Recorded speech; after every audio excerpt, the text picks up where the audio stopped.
Good morning, students. Today I am going to explain you chapter 11, that is natural disasters. Nature sustains life on earth, but it can also cause destruction.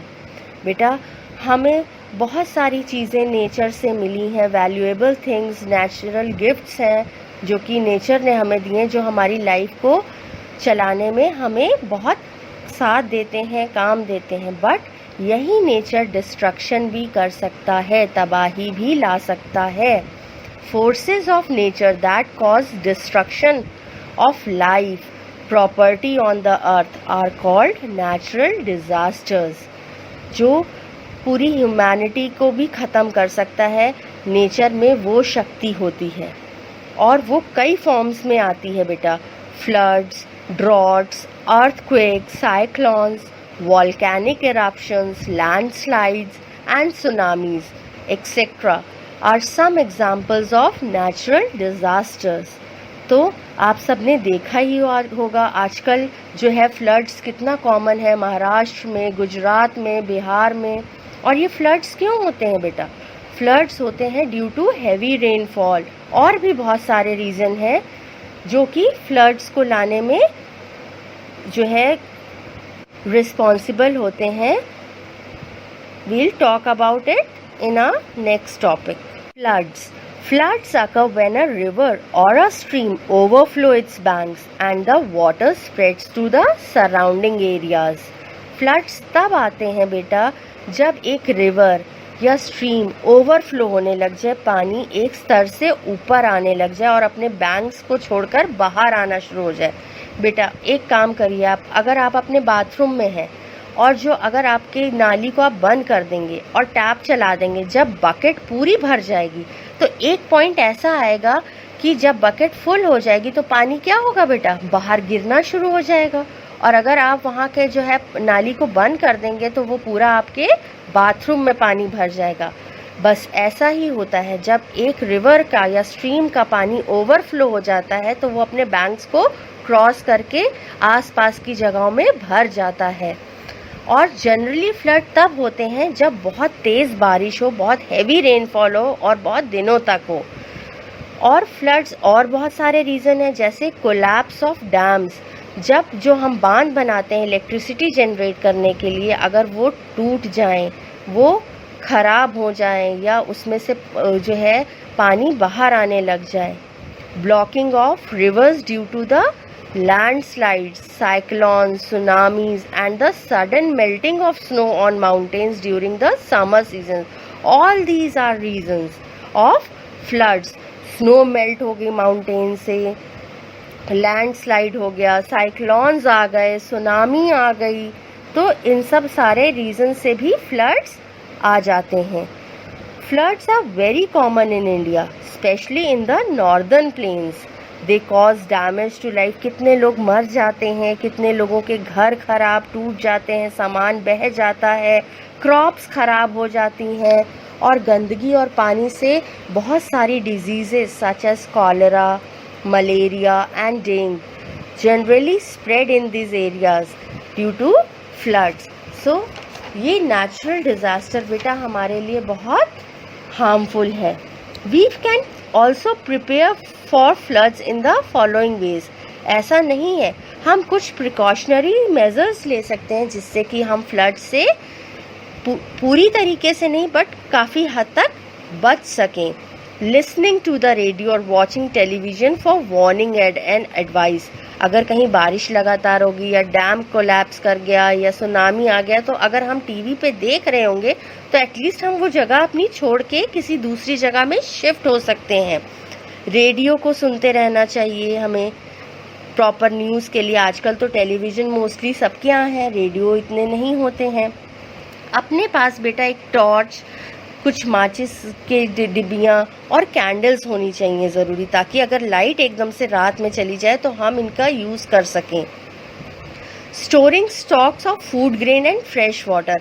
हमें खाना और साफ़ पानी store करके रखना चाहिए ताकि जो है मजबूरी के टाइम हम इनको यूज़ कर सकें। Assembling a first aid kit at keeping ready for an emergency, हमें एक फर्स्ट किट को तैयार रखना चाहिए हमेशा अपने पास। Drawing up a list of emergency numbers, हमें कुछ इमरजेंसी नंबर्स जैसे पुलिस के हो गए, फायर ब्रिगेड के हो गए, वॉट एवर हमें उस समय लगे कि ज़रूरत कि हमें उनको फ़ोन करना पड़ सकता है तो उनके नंबर्स भी हमारे पास होने चाहिए। Switching off and अनप्लगिंग all electrical appliances in the house, क्योंकि बेटा पानी होगा तो हमें करंट भी लग सकता है, तो हमें अपने जो है सारे स्विचेस को ऑफ और इलेक्ट्रिकल अप्लायंसेस को ऑफ रखना चाहिए।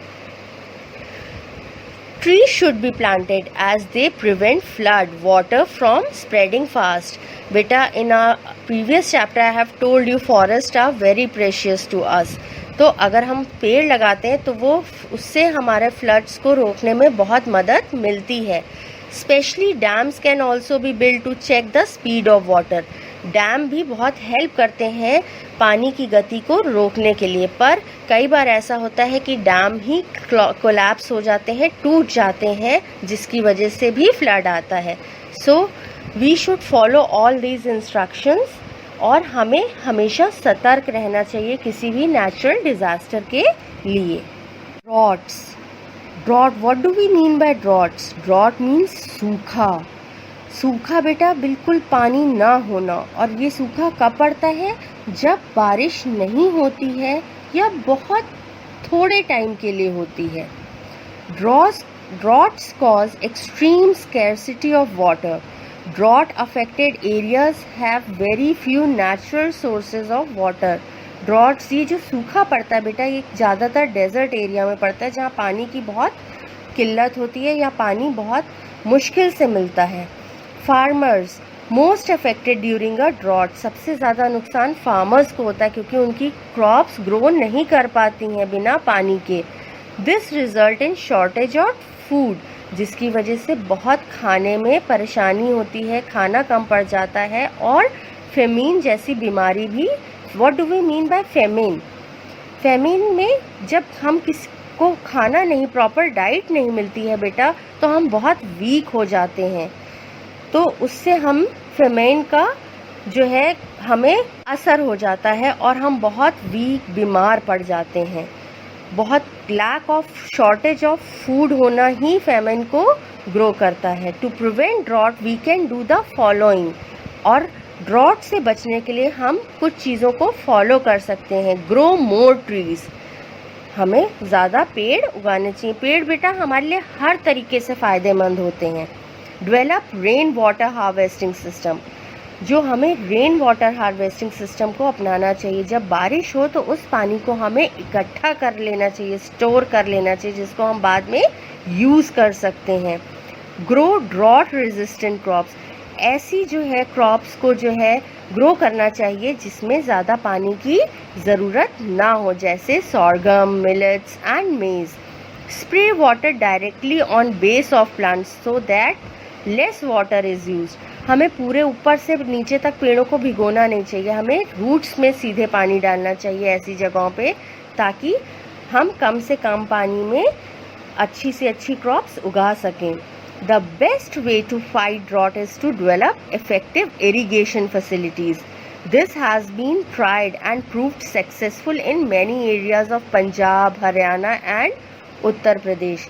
हमें इफ़ेक्टिव इरिगेशन, जो सिंचाई, पानी से सींचने का काम है पेड़ों को, उसका एक इफ़ेक्टिव जो है तरीका इरिगेशन का फैसिलिटीज़ प्रोवाइड करनी चाहिए ऐसी जगहों पे, जो कि बहुत सी जगहों में यूज़ किया गया है, जैसे पंजाब, हरियाणा, उत्तर प्रदेश में, और बहुत सक्सेसफुल भी रहा है। Earthquakes. I hope all of you know about earthquakes. All of you are aware about earthquakes. What are earthquakes? In simple language we can say, sometimes we notice the ground shakes violently. This is caused by the sudden movements under the earth's surface. बेटा कई बार हमें लगता है कि हमारी ज़मीन हिल रही है कस-कस के, और ये मूवमेंट होता है अर्थ का, ऐसे शेक करना, किस वजह से? जो अंदर जो है कई प्लेट्स होती हैं, वो जब आपस में कोलैप्स करती हैं या एक दूसरे से अलग होती हैं, कई बार एक दूसरे के ऊपर आ जाती हैं।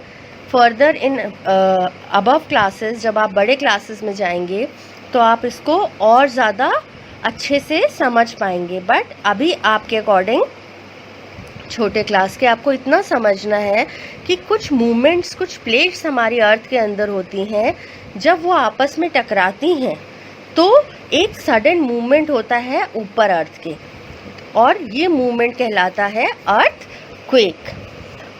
The earth experiences thousands of earthquakes every year. हर साल हजारों अर्थक्वेक्स आते हैं।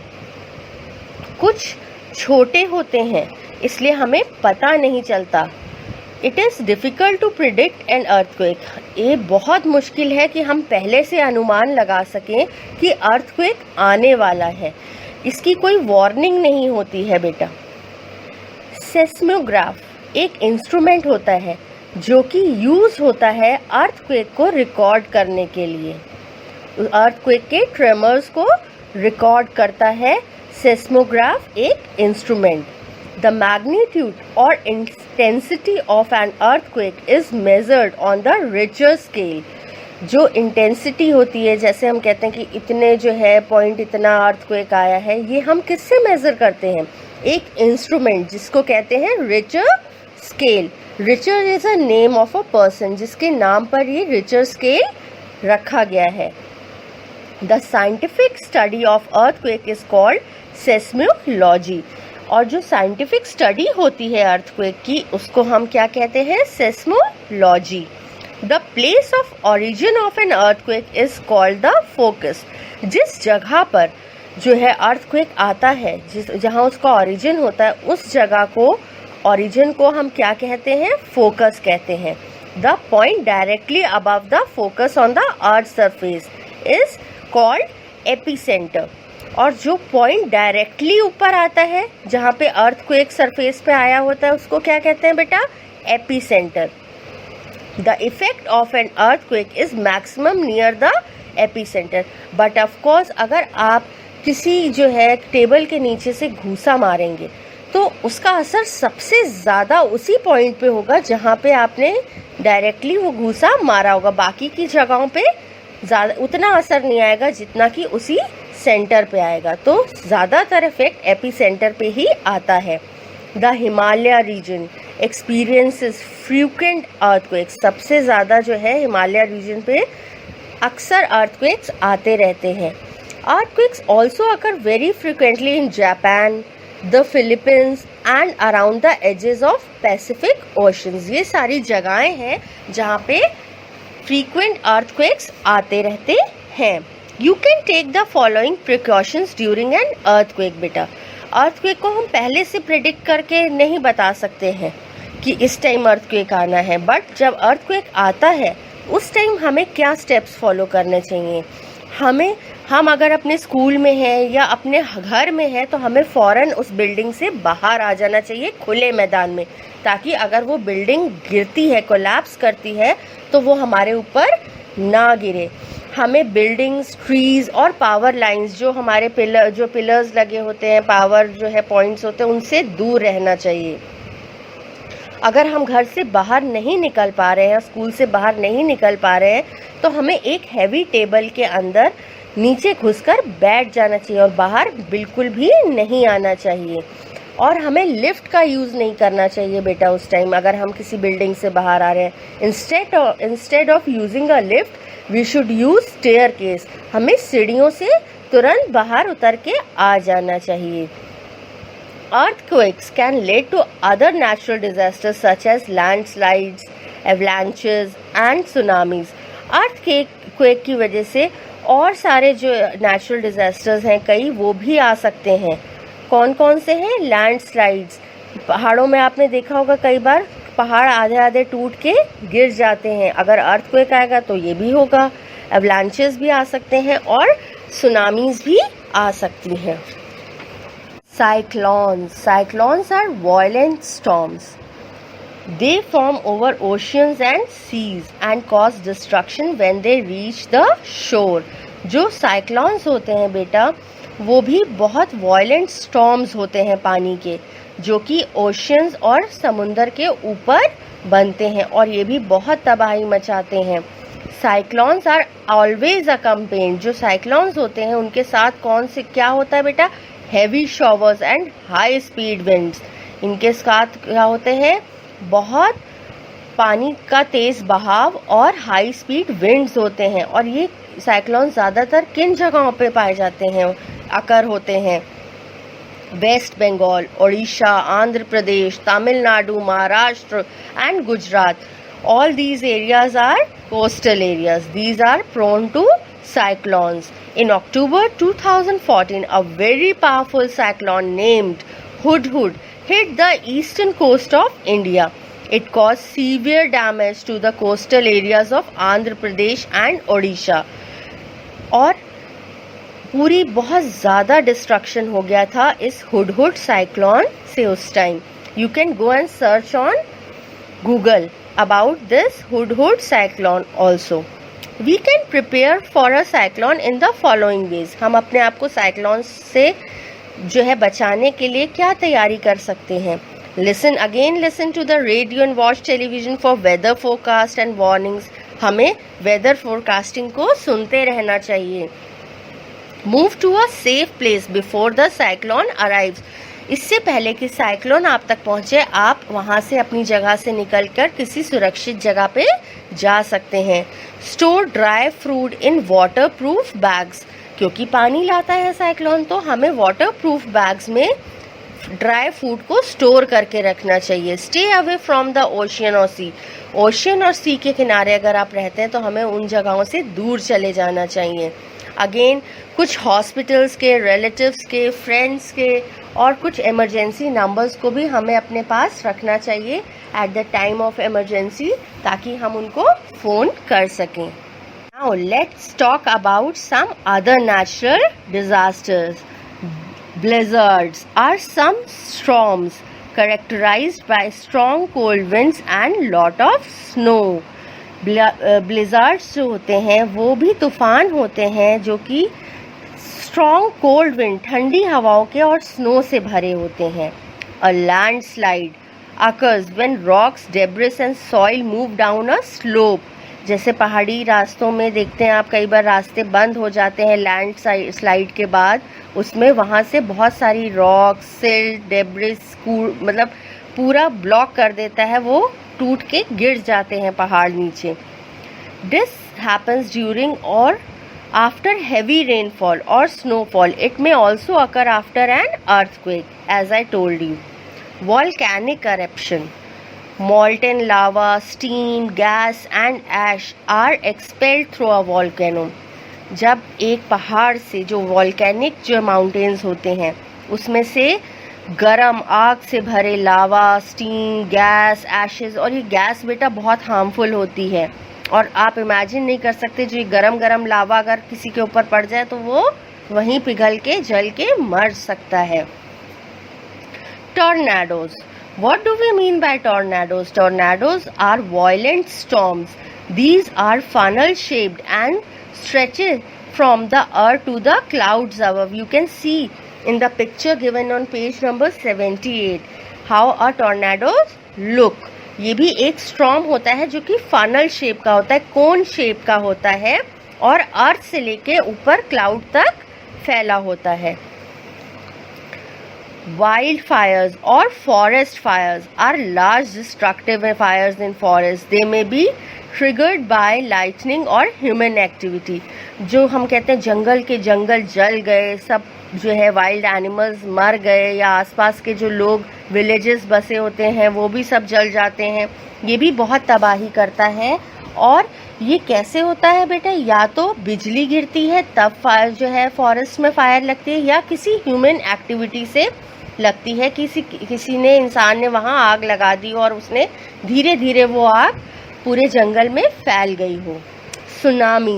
Tsunamis are a series of huge sea waves which are caused by underwater earthquakes or volcanic eruptions.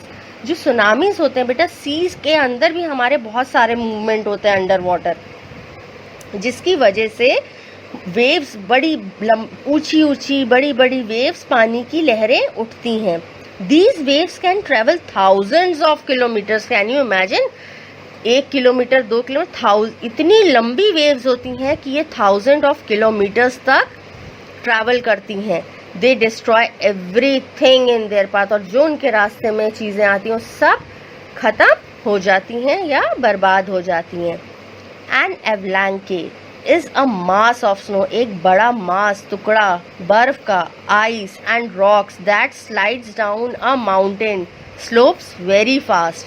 तो माउंटेन से नीचे जो है बर्फ का गोला, बहुत बड़ा गोला आता है जिस वो भी बहुत सारी तबाही और डिस्ट्रक्शन करता है. So children, today I have told you about natural disasters. Many different natural disasters I have told you. Now we are finished with this chapter. Kindly go through the chapter thoroughly, and if you are not getting anything, you can ask me personally. Thank you.